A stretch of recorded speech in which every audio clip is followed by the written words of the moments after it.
बिस्मिल्लाहिर्रहमानिर्रहीम।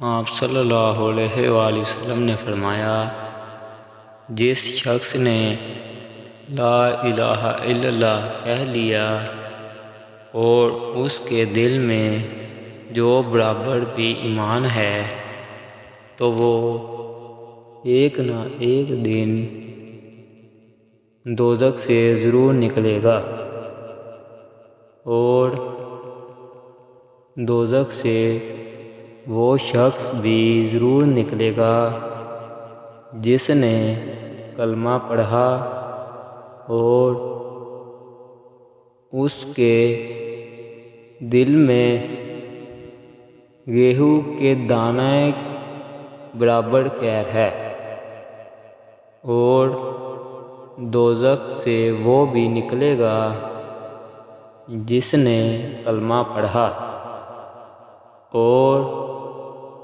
उसके दिल में एक ज़रा बराबर भी खैर है। सही बुखारी हदीस नंबर 44।